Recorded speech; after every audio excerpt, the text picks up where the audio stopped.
Hello students, welcome to the online classes provided by MDN public school of class. मैं Manisha Riemann आप लोगों को 7th class के लिए इंग्लिश लिटरेचर पढ़ा रही हूँ बच्चों। और जैसा आप लोगों को पता है कि हम ये जो वीडियोस चल रही हैं हमारी, ये रिवीजन वीडियो चल रही हैं ताकि आप लोगों को जो चैप्टर है थोड़ा ब्रीफ में दोबारा से जो मेन पॉइंट्स है वो बता दिए जाएँ।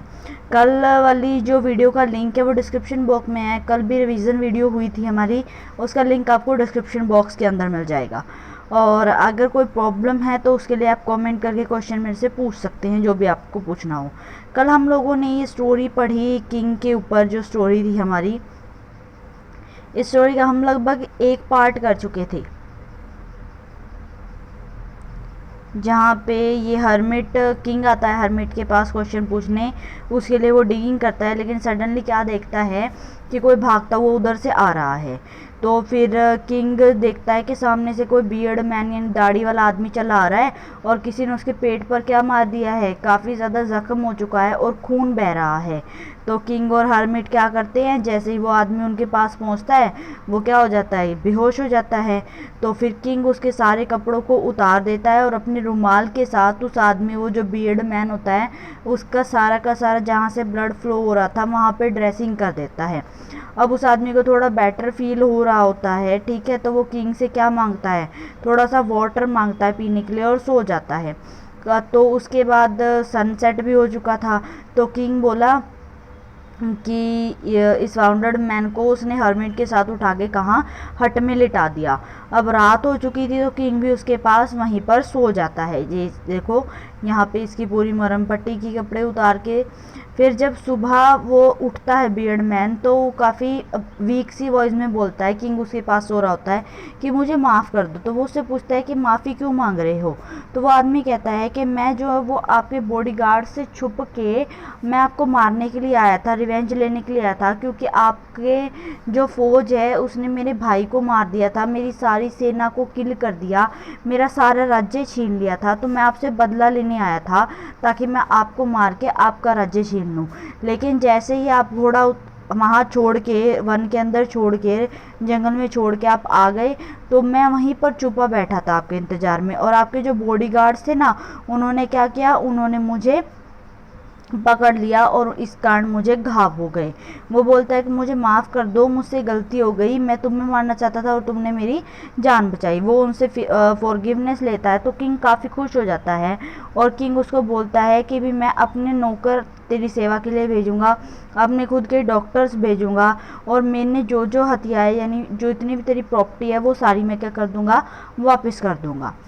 तो हर्मिट अब बाहर देखता है, सॉरी हर्मिट कह रही हूँ, किंग जो है वो हर्मिट को ढूंढने के लिए बाहर जाता है। हर्मिट अपने घुटनों के बल बैठ के क्या कर रहा होता है, बीज बो रहा होता है। तो किंग हर्मिट के पास जाता है और बोलता है कि बुद्धिमान आदमी, मेरे तीनों क्वेश्चन का आंसर्स तो दे दो। तो फिर वो हर्मिट उसको बोलता है कि मैं तीनों क्वेश्चन के आंसर तुम्हें पहले ही दे चुका हूँ। तो वो कहता कि कैसे। तो फिर हर्मिट उसको बोलता है कि तुमने नहीं देखा कि अगर तुम मेरे ऊपर दया ना करते, तुम कल रात यहाँ पे ना रुकते और मेरी ये बीट्स ना खोदते, तो तुम थकते ना, और तुम थकते नहीं तो यहाँ पे सो ना जाते। और मान लो अगर ये खुदाई तुम नहीं करते और बिना आंसर लिए चले जाते, तो ये क्या होता है, ये जो अटैक के लिए तुम्हारे घात लगा के बैठा था कि तुम आओगे मारोगे, ये तुम्हें मार देता। तो इसीलिए इन सब से क्या पता चलता है कि तुम्हारा सबसे इम्पोर्टेंट टाइम क्या था। सबसे इम्पोर्टेंट टाइम वो था जिस टाइम तुम मेरी केयर कर रहे थे, यानी तुमने मेरी मदद की, वो सबसे इम्पोर्टेंट टाइम था। फिर वो उससे पूछता है कि अब, यानी सबसे इम्पोर्टेंट टाइम याद रखना क्या होता है, नाउ। अब जो चल रहा है वही सबसे इम्पोर्टेंट टाइम है। उसके बाद सबसे इम्पोर्टेंट पर्सन वो है जो उस पर्टिकुलर मोमेंट में आपके साथ है। जिस तरह से राजन तुम्हारे साथ कौन था, मैं था। उसके बाद तीसरा क्वेश्चन कि वो पर्टिकुलर चीज़ क्या है जो सबसे ज़्यादा इम्पोर्टेंट है। वो कहता है कि सबसे इम्पोर्टेंट बिजनेस क्या है, कि तुम्हें क्या करना चाहिए, कभी भी अकेला फील नहीं करना चाहिए, हर पर्सन के साथ गुड करना चाहिए। तुमने मेरे लिए गुड किया, मेरी मदद की, और वापसी में उसके बदले तुम्हारी मदद हो गई।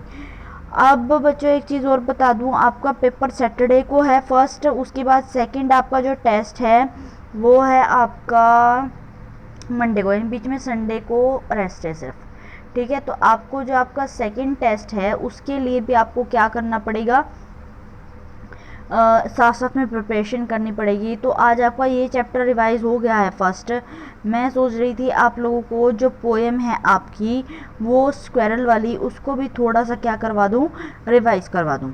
तो वो जो स्क्वेरल वाली पोएम है वो हम एक बार रिवाइज कर लेते हैं।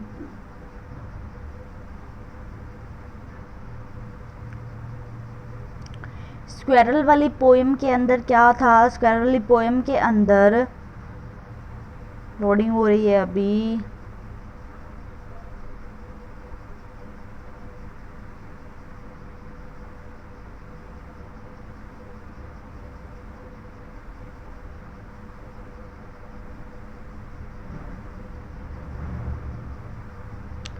पेज नंबर 25 है मेरे पास ये, इसमें स्क्वेरल वाली पोएम है आपकी। स्क्वेरल वाली पोएम के अंदर क्या है तुम्हें पता है? फर्स्ट ऑफ ऑल तो इनके राइटर, जो आपका ये चैप्टर था 3 क्वेश्चन, इसका राइटर कौन था ज़रा देखो, ध्यान रखना ज़रा, राइटर कौन है इसका, 3 क्वेश्चन का राइटर लियो टॉल्स्टॉय। कौन है? Leo Tolstoy. स्क्वेरल वाली पोएम जो है उसका पोएट कौन है? पोएट मैं बता देती हूँ आप लोगों का, पोएट है मिल्ड्रेड बोवर्ड आर्मस्ट्रॉन्ग। ये आपका पोएट है स्क्वेरल वाली पोएम का बच्चों। स्क्वेरल वाली पोएम में क्या है, चलो स्क्रीन पे नहीं अपीयर हो रहा तो मैं आपको बता देती हूँ पोएम के अंदर क्या है। पोएम में बता रखा है कि गिलहरी जो है स्क्वेरल वो क्या करती है, उसने अपने ऊपर एक ग्रे कलर का कोट डाला हुआ है, लबादा डाला हुआ है। उसकी टेल कैसी है, क्वेश्चन मार्क जैसी उसकी टेल है। और वो क्या करती है, वो ट्री पर बैठकर नट्स खाती है। ठीक है, नट्स खाती है। देखो क्वेश्चन मार्क उसने पहना हुआ है टेल के ऊपर, ग्रे कलर की उसकी स्किन है, वो सीधी बैठकर नट खाती है। उसे दूसरों को परेशान करना पसंद है, दूसरों के साथ खेलना पसंद है। लेकिन जब भागकर तुम उसके पेड़ की तरफ जाओगे तो वो कहाँ चली जाएगी, दूसरे यानी अदर वे पर चली जाएगी। तो ये तुम्हारे फर्स्ट के चैप्टर के लिए बच्चों, फर्स्ट पोएम और चैप्टर के लिए word meaning, question answer, long short, very short सारे पढ़ लेना और इसे भी एक बार ब्रीफ से आप देख लेना। Okay students, thank you for watching this revision video.